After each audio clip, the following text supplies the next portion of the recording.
The yogurt stain on my blouse was still wet when Marcus handed me his nephew's diaper bag. "You're so good with kids," he said, not quite meeting my eyes. "Trevor adores you. Before we jump back in, tell us where you're tuning in from. And if this story touches you, make sure you're subscribed, because tomorrow I've saved something extra special for you."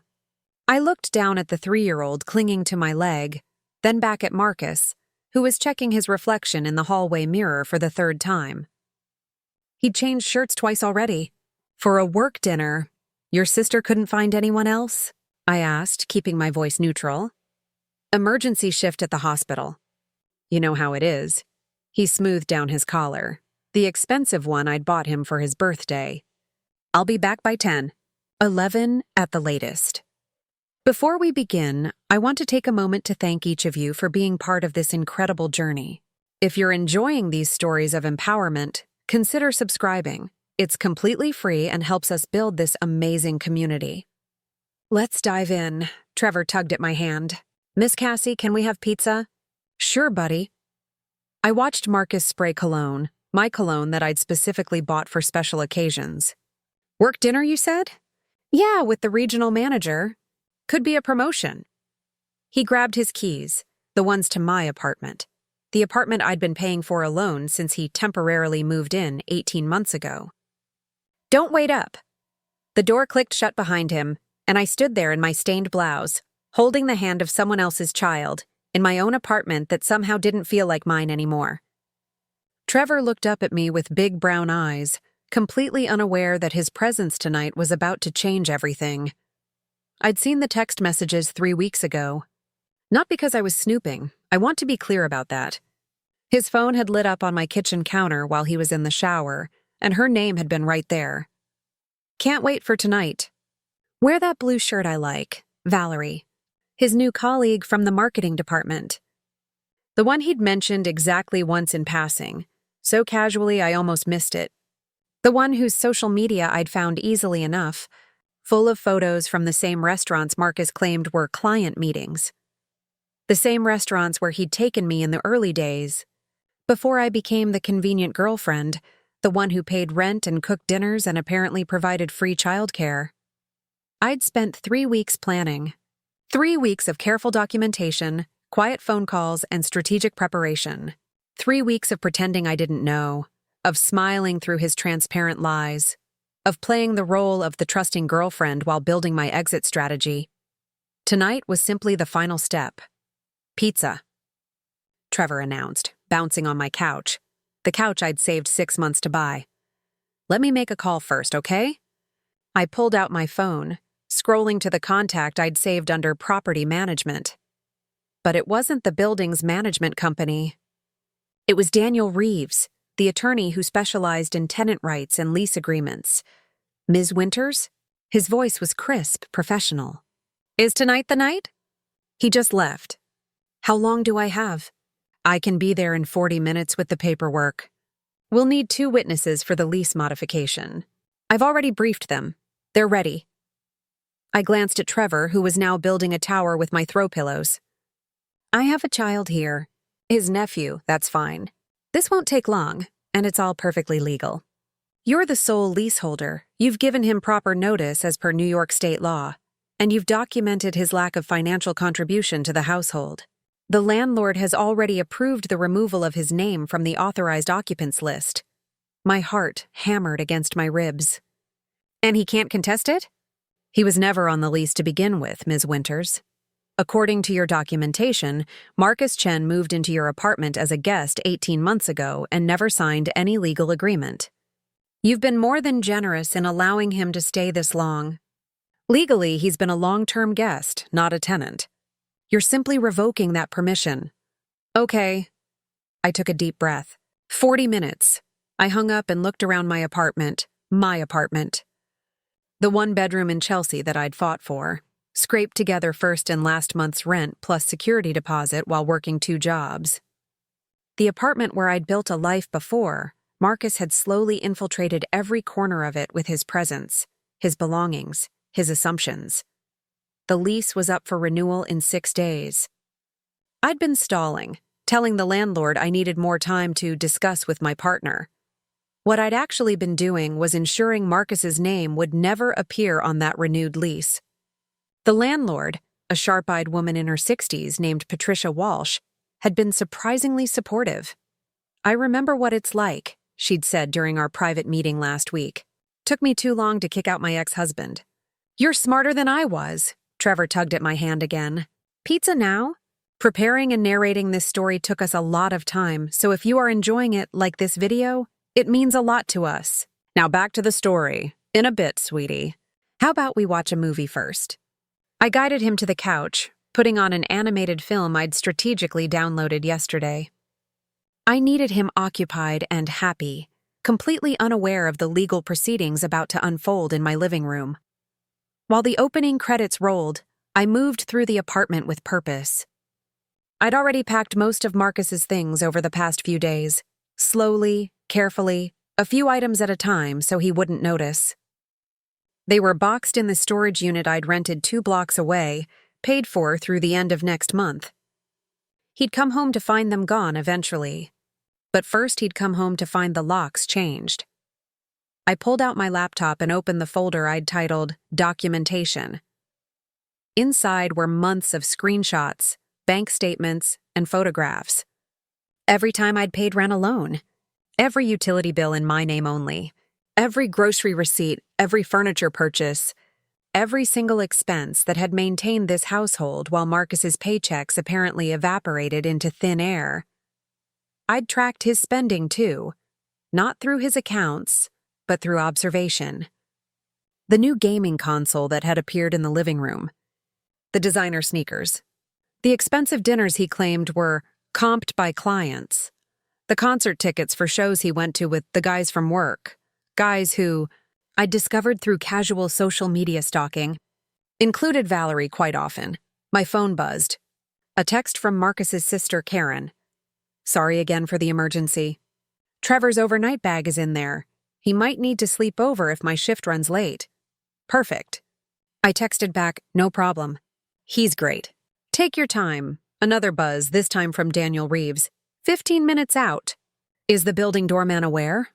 I'd handled that yesterday. Gerald, the evening doorman, was a kind man in his 50s who'd watched me struggle in with groceries alone too many times. When I'd explained the situation, leaving out the legal details, just mentioning that I needed to have some private paperwork signed, he'd nodded knowingly. "That boyfriend of yours never helps with anything, does I?"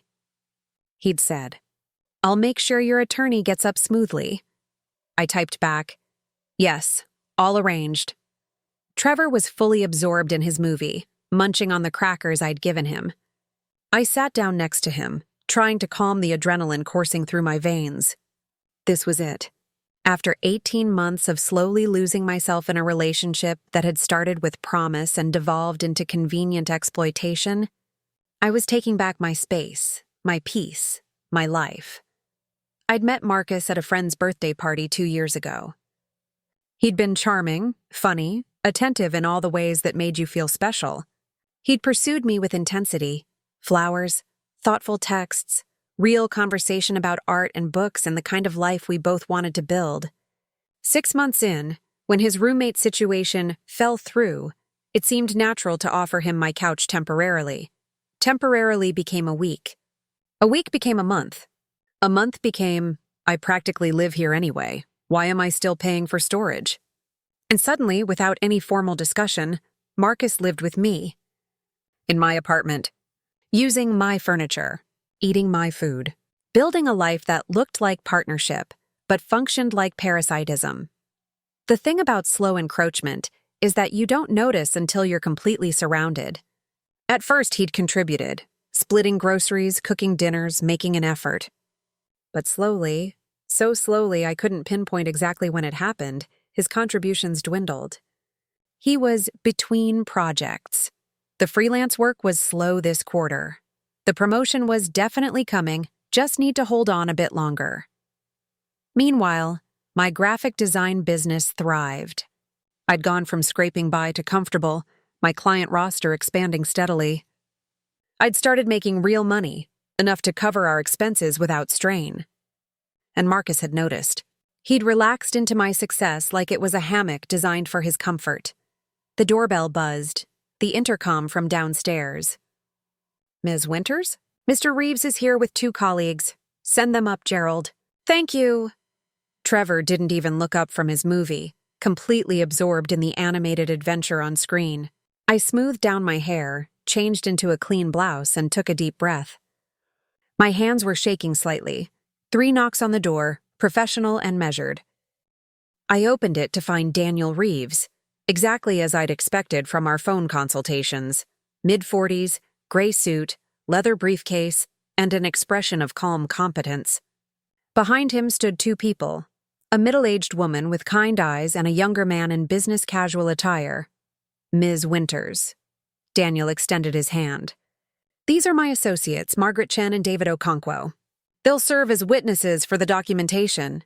I shook their hands, hyper-aware of Trevor watching cartoons just 15 feet away. "Please come in." "Keep your voices down. There's a child present."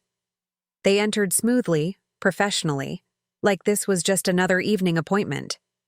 Margaret immediately smiled at Trevor, who glanced up briefly before returning to his movie. David set up a portable document scanner on my dining table, while Daniel opened his briefcase with practiced efficiency. "We'll make this quick," Daniel said softly. "First, I need you to review this notice of lease renewal. You'll see Marcus Chen's name is not included anywhere in the document." He spread papers across my table. The renewed lease agreement, prepared by Patricia Walsh and her property management company. My name alone appeared as the tenant. The rent was unchanged. The terms were standard. Everything was exactly as it should have been all along. "This is your copy," Daniel continued, producing another set of documents. "This is the formal notice of trespass prevention, which will serve on Mr. Chen when he returns. It states that as of midnight tonight, he is no longer authorized to occupy these premises and that any attempt to enter without your explicit permission constitutes criminal trespass. Isn't that extreme?" I whispered, even though I'd discussed this exact procedure with him multiple times. "It's protective," Daniel corrected gently. "You're not filing charges or seeking a restraining order. You're simply clarifying the legal boundaries of your property. He's never had a legal right to be here beyond your permission. You're withdrawing that permission, with proper notice as required by law."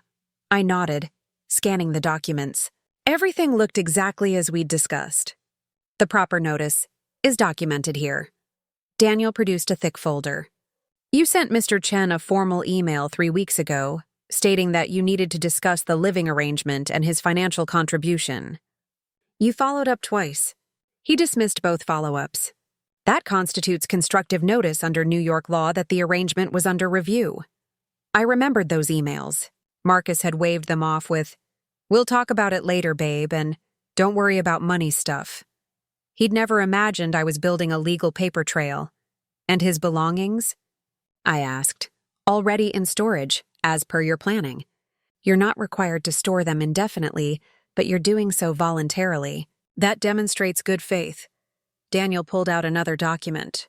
"This is an inventory of items removed, photographed, and documented. He'll receive a copy along with the storage unit location and access code. You've paid through next month, giving him plenty of time to retrieve everything." Margaret spoke up, her voice warm despite the business at hand. "I know this feels harsh, but you're doing everything correctly. You're not trying to hurt him. You're establishing clear boundaries and protecting yourself legally." "He's going to be angry," I said quietly, thinking of Marcus's temper when things didn't go his way. Not violent, never violent, but cold and cutting with words designed to make me feel small. "He'll have no legal recourse," David assured me. "We've reviewed everything 3 times. You're completely within your rights." I picked up the pen, my hand steadier now. This was right. This was necessary. This was mine to do. I signed the lease renewal. My signature alone, declaring my sole occupancy of the apartment I'd fought for, the space I'd built into a home before Marcus had treated it like a hotel where the bill was always covered. Then I signed the notice of trespass prevention, the formal document that would transform Marcus from resident to unwelcome guest the moment he received it. Margaret and David signed as witnesses. their signatures neat and official. The locksmith? I asked. Waiting downstairs in his van, Daniel confirmed. Once we leave, you'll call him. He'll change the locks, door and deadbolt. The building management is aware and has approved. You're also getting a new intercom code. Gerald has instructions not to allow Mr. Chen access to the building. What if he causes a scene? Gerald calls the police, who will have a copy of this documentation on file. You've already contacted the local precinct with a heads up, correct? I had 2 days ago. A friendly officer named Rodriguez had taken my information and assured me they'd have a note in their system. Just a domestic living arrangement being formalized, she'd said. We see it all the time. Good for you for getting ahead of it. Daniel packed up his papers, leaving me with copies in a neat folder. One more thing. I recommend you secure any documents of his that might remain, any mail, anything with his name. Not to withhold from him, but to ensure you have evidence of what was here. Photograph everything. Document everything. I have been, I assured him. They left as quietly as they'd come, 3 professionals who'd helped me reclaim my own life in under 30 minutes. Trevor barely noticed, still engrossed in his movie. I stood in my living room, and let out a breath I felt like I'd been holding for 18 months. Then I pulled out my phone and called the locksmith. Ms. Winters?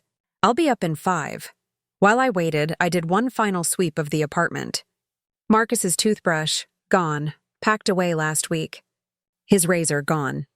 His collection of vintage records he'd insisted on displaying on my shelves, all carefully packed and stored.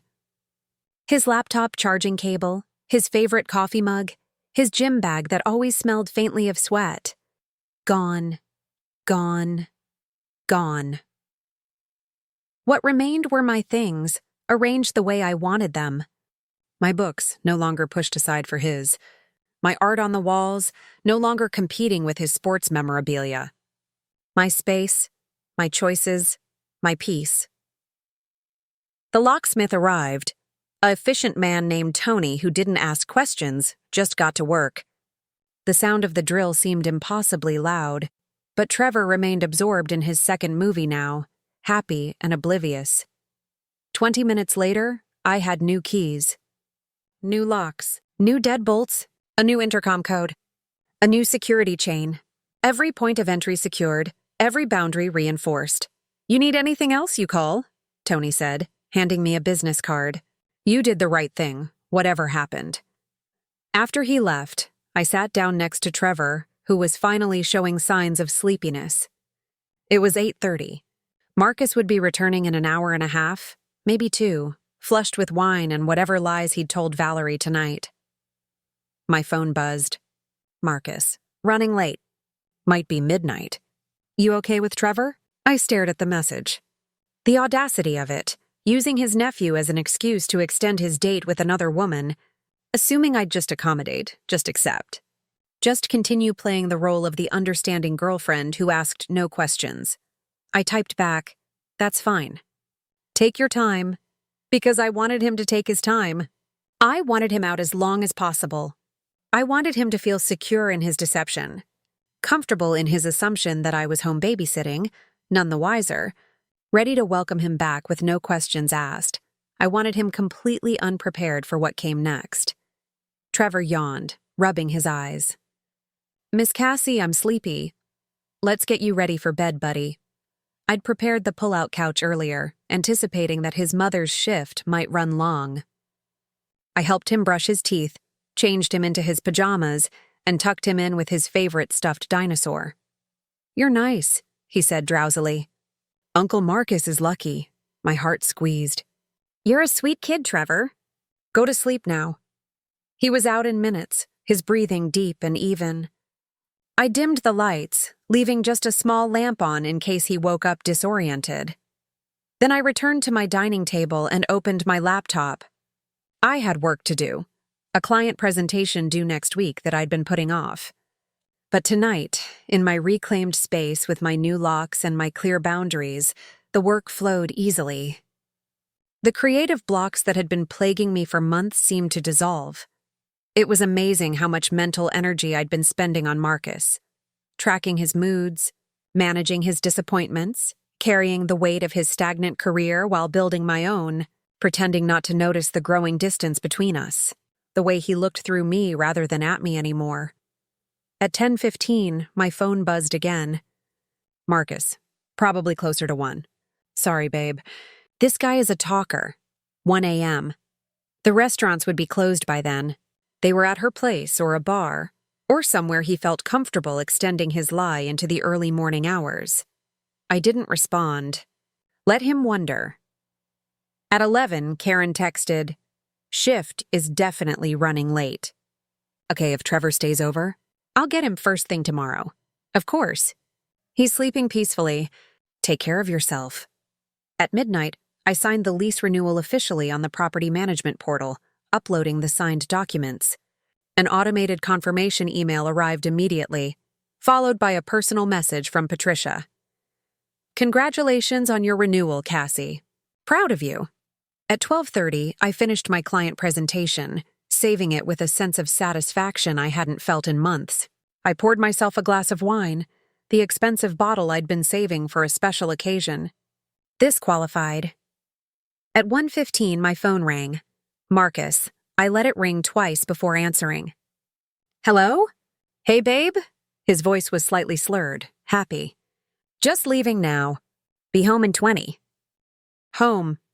He called my apartment home like it was a given, like he'd earned that word through contribution and partnership rather than assumption and convenience. Okay, I said simply. You sound weird.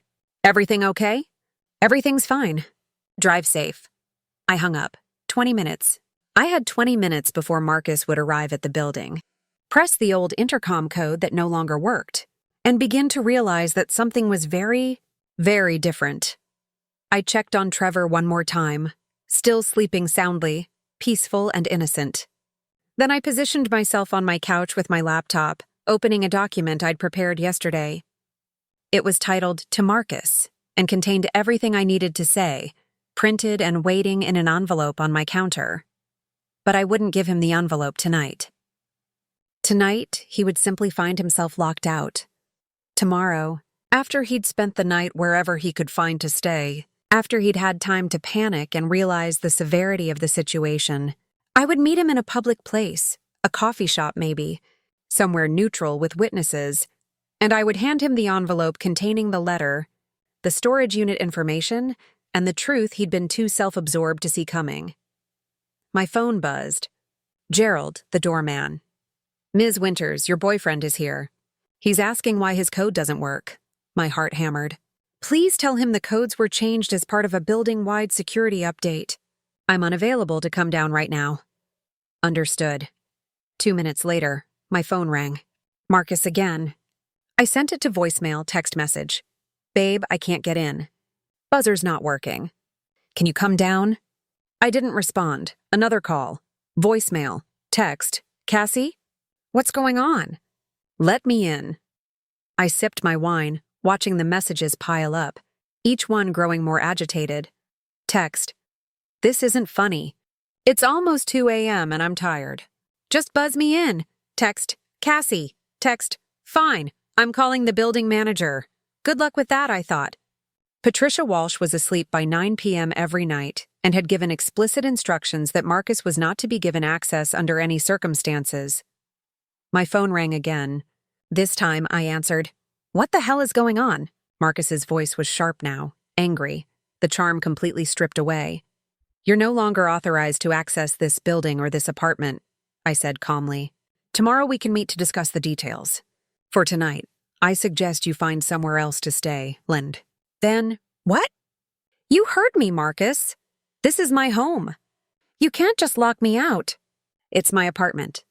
It always has been. And yes, I can. I have legal documentation confirming my right to do so. We can discuss this tomorrow when you're sober. I'm not drunk, and you're being insane. What about my stuff? In storage. You'll get all the information tomorrow.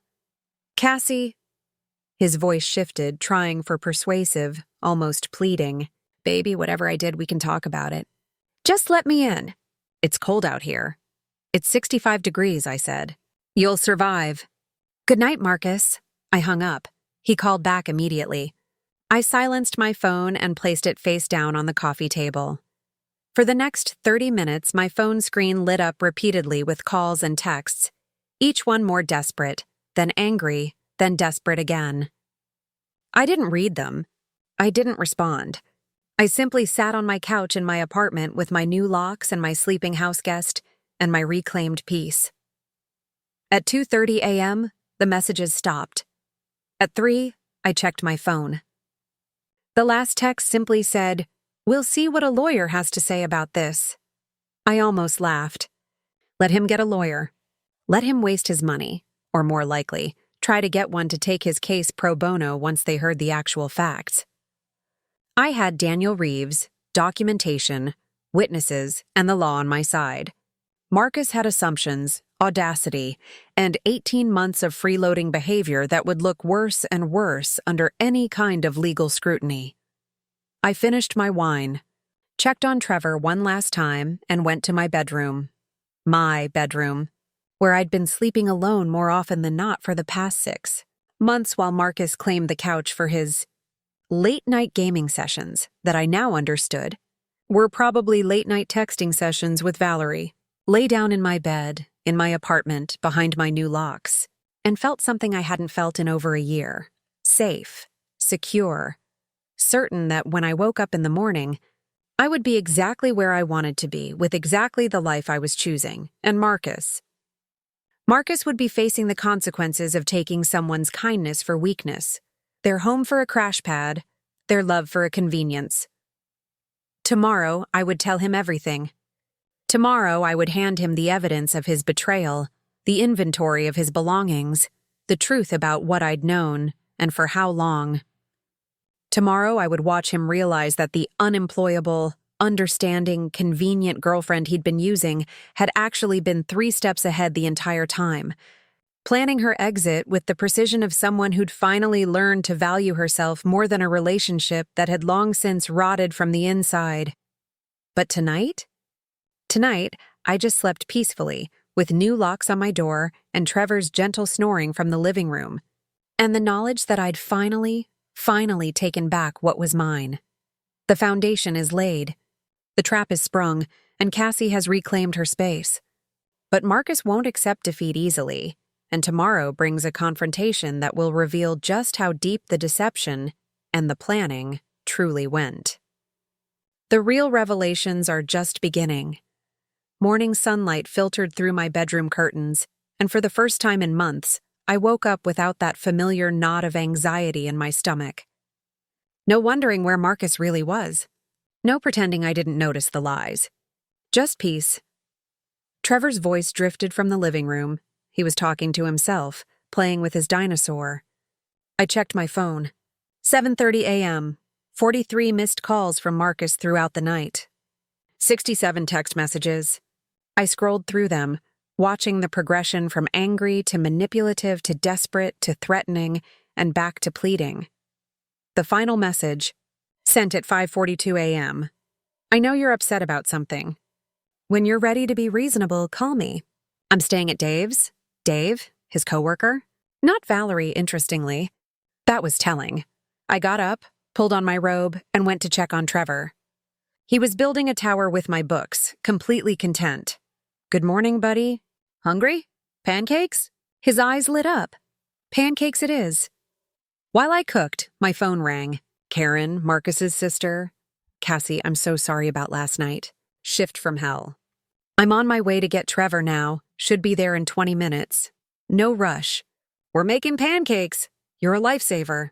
Marcus texted me at 3 a.m. saying something about being locked out. I told him not to bother me during my shift. Everything okay? I hesitated. We'll talk when you get here. 20 minutes later, Karen arrived, looking exhausted in her scrubs. Trevor ran to her with syrup-sticky hands, chattering about the movies and the pancakes. She hugged him, then looked at me with concern. What happened with Marcus? I handed her a cup of coffee. Your brother and I are no longer together. He no longer lives here. I needed to make that change last night, and I apologize that Trevor was here for it, but he didn't see or hear anything upsetting. Karen's eyes widened. Oh my God. Cassie, I had no idea things were that bad. He wasn't abusive, if that's what you're asking. But he was dishonest, and he was using me. I finally had enough. She sat down heavily on my couch. I knew he wasn't contributing financially. Mom kept asking me about it, saying it wasn't right. But Marcus always said you two had an arrangement, that you made more money and didn't mind covering things. I minded, I said quietly. I minded a lot. But it wasn't just the money, Karen. He was cheating on me. Her face went pale. No, are you sure? I pulled out my phone and showed her a few of the screenshots I'd saved.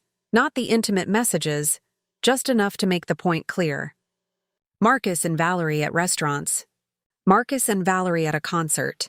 Text messages about meeting up, about missing each other, about keeping things quiet. That bastard, Karen whispered. Cassie, I'm so sorry. If I'd known, it's not your fault. You're not responsible for your brother's choices. I took the phone back. I'm telling you because I don't want this to be weird between us. You've always been kind to me, and Trevor is a sweet kid.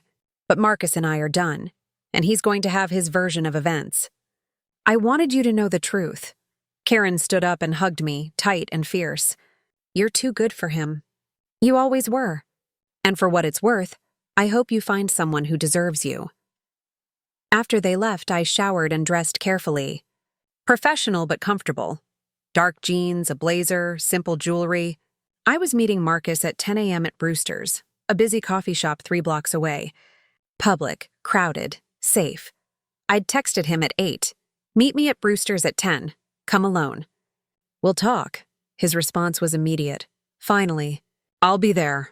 I arrived 15 minutes early, claiming a table near the back with a clear view of the entrance.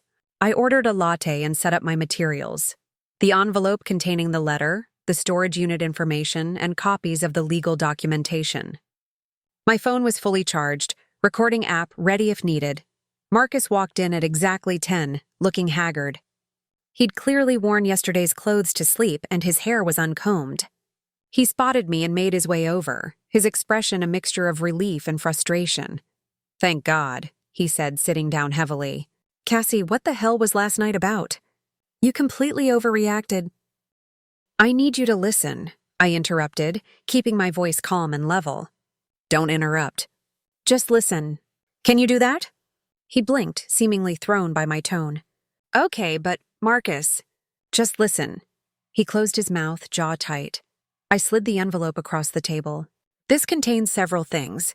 First, a letter explaining why our relationship is over. Second, the location and access information for the storage unit containing all of your belongings. Third, legal documentation confirming that you are no longer authorized to enter my apartment or the building. Fourth, evidence of your affair with Valerie Chen from marketing. His face went white. I saw the messages 3 weeks ago. I've been tracking your dates, your lies, your whereabouts. Last night, while you were taking her to Marino's, the same restaurant where you proposed we get serious 2 years ago, I had an attorney remove you from my apartment legally and permanently. You can't do that. I live there. You were a guest in my apartment. You never paid rent.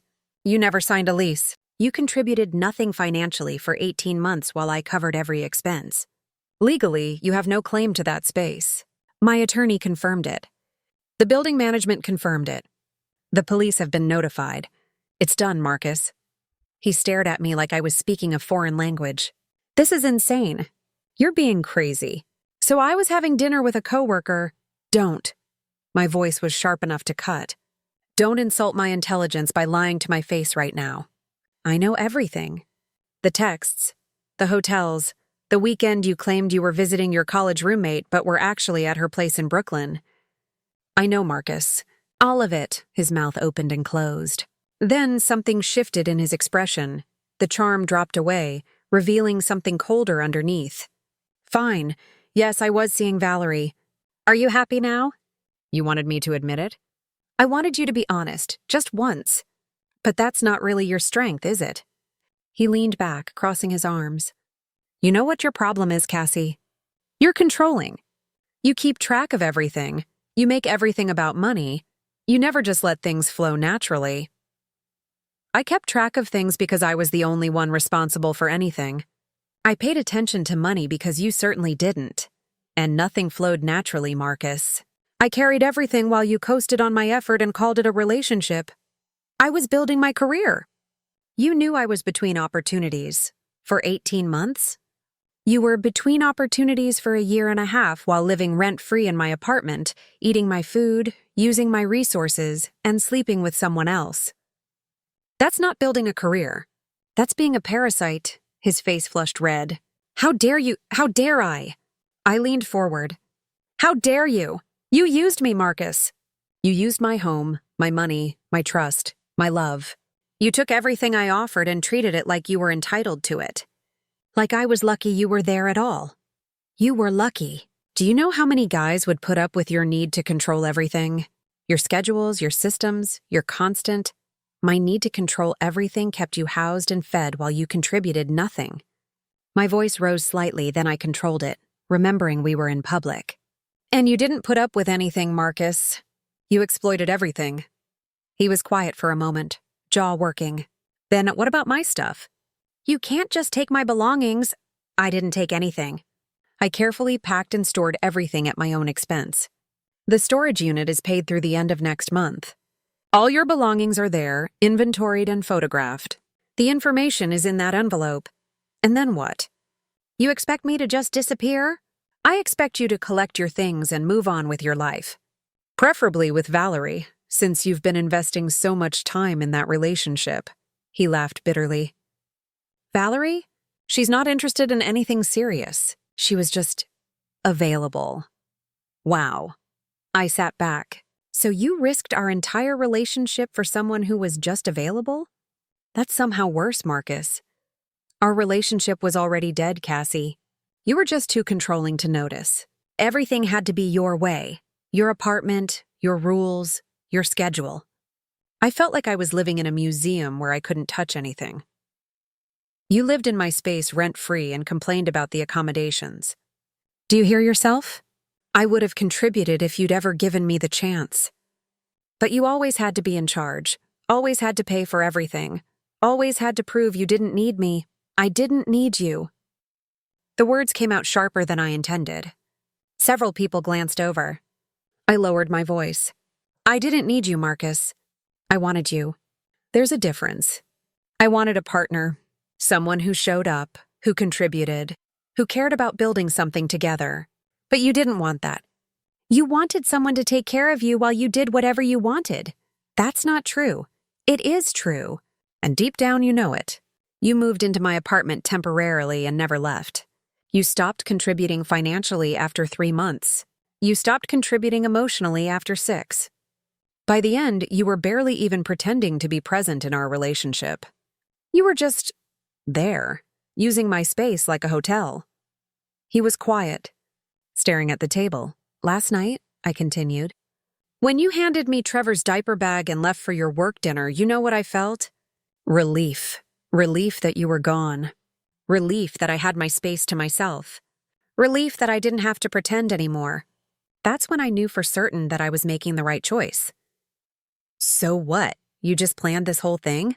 Got a lawyer, changed the locks, packed my stuff, all without saying a word to me?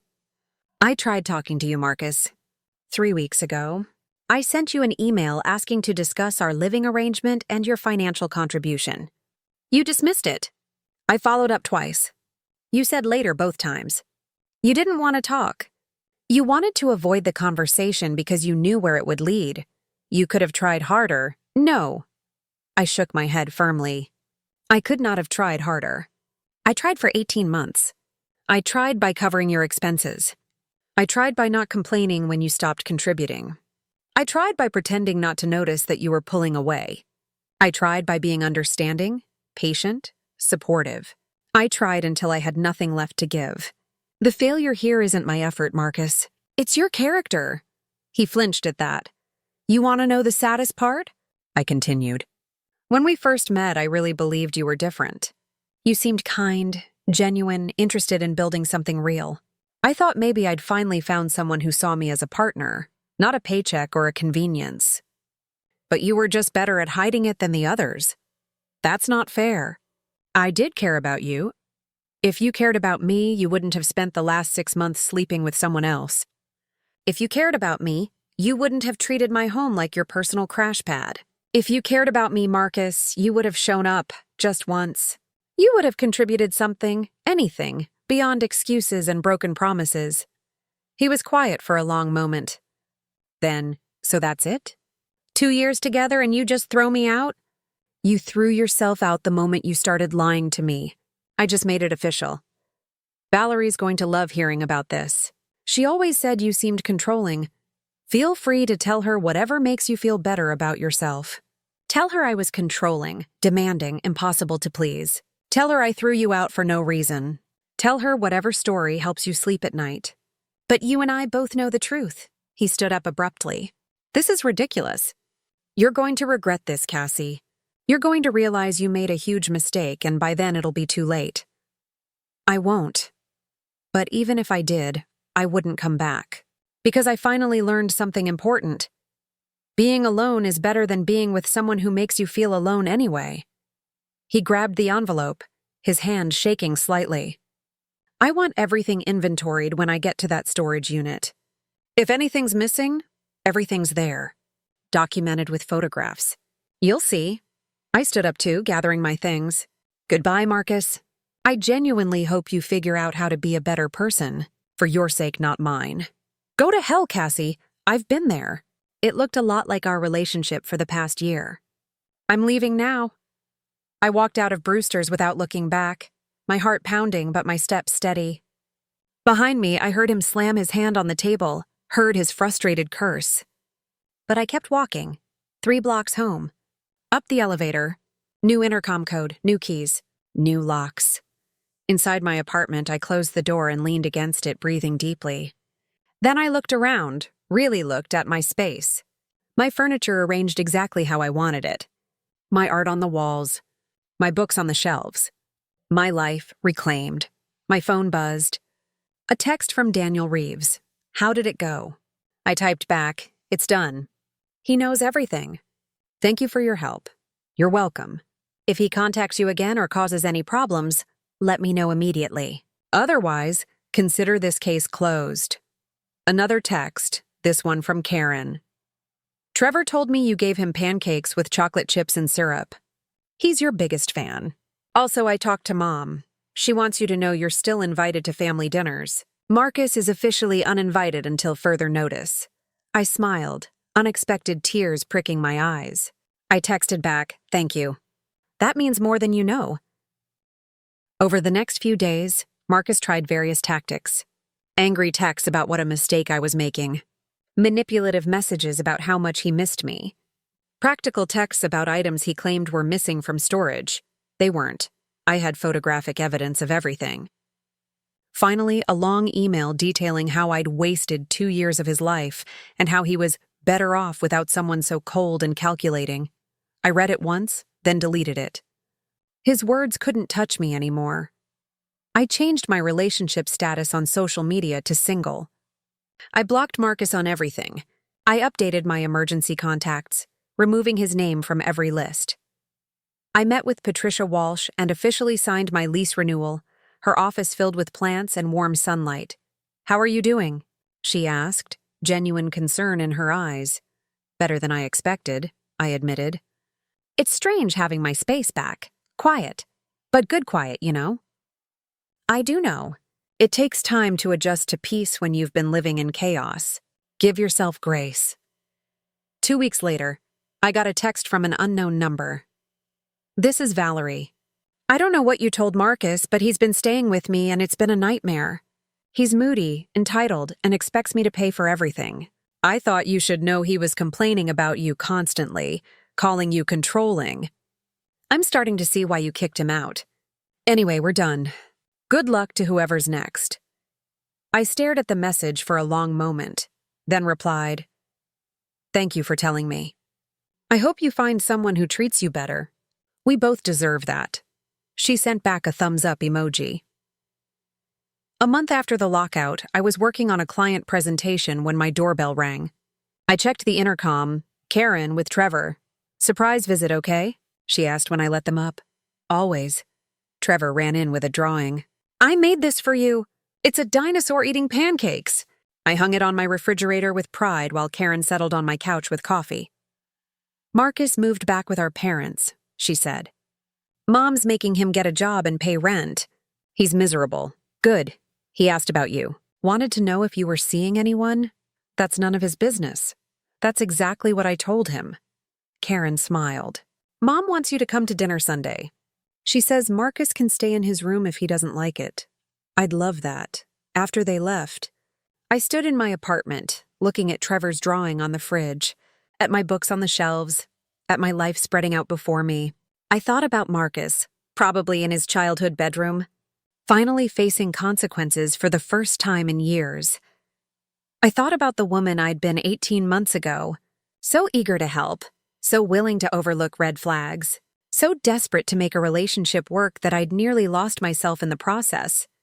And I thought about the woman I was now, stronger, clearer, unafraid to set boundaries and enforce them. My phone buzzed with a notification. A new client inquiry, a big project with a generous budget. I opened my laptop and started drafting a response, the words flowing easily in the peaceful quiet of my own space. That evening, I cooked dinner for one, poured a glass of wine, and sat on my couch, in my apartment, behind my locks, and watched the sunset through my windows. No one was coming home to disrupt my peace. No one was using my space while giving nothing back. No one was lying to me or taking me for granted or treating my kindness as weakness. I was alone, but I wasn't lonely. I was free, and as I sat there in the golden evening light, I realized something profound. I'd spent 2 years trying to build a home with Marcus, never understanding that he was the very thing preventing me from feeling at home in my own space. Now, finally, I was home. Really, truly home. My phone buzzed one last time. Daniel Reeves. Just following up. Any issues with the ex? I smiled and typed back. None whatsoever. The case is officially closed. I set my phone aside, picked up my wine and toasted to the empty room, to new beginnings, to hard lessons learned, to the strength it takes to choose yourself when everyone expects you to choose comfort. Marcus had taught me something valuable, even if he'd never intended to. The difference between being accommodating and being a doormat, between being generous and being used, between loving someone and losing yourself. I'd paid a high price for that lesson, 18 months of my life, countless dollars, immeasurable emotional energy, but I'd learned it thoroughly, completely, in a way I'd never forget. And now, in my apartment with my new locks and my reclaimed peace, I was ready to move forward, not bitter, not broken, but clear-eyed and certain about what I deserved. I deserved partnership, not parasitism. I deserved honesty, not manipulation. I deserved someone who showed up, who contributed, who saw my kindness as a gift rather than an entitlement. And if I never found that person, well, I'd learned something else too. I was perfectly capable of being happy alone. The sunset deepened, painting my walls in shades of amber and rose. Somewhere across the city, Marcus was probably complaining to his parents or his friends or whoever would listen about how unreasonable I'd been, how he'd been wronged, how he deserved better. Let him. I knew the truth, and more importantly, I knew my worth. I finished my wine, rinsed the glass, and went to bed early, in my bedroom, in my apartment, in my life, and slept the deep, dreamless sleep of someone who'd finally stopped carrying weight that was never theirs to bear. Tomorrow, I'd wake up and build something new. But tonight, I simply rested in the peace of boundaries kept and lessons learned, and that was more than enough. The end sometimes. The bravest thing you can do is reclaim your own space. Sometimes strength looks like new locks on old doors. Sometimes freedom is simply knowing when to stop accommodating and start protecting yourself. Cassie learned all of this the hard way, but she learned it completely. And in the end, she didn't just remove a man from her apartment. She removed the version of herself that had been willing to disappear for someone else's comfort. That was the real victory. Up next, you've got 2 more standout stories right on your screen. If this one hit the mark, you won't want to pass these up. Just click and check them out. And don't forget to like, subscribe, and turn on the notification bell so you don't miss any upload from us.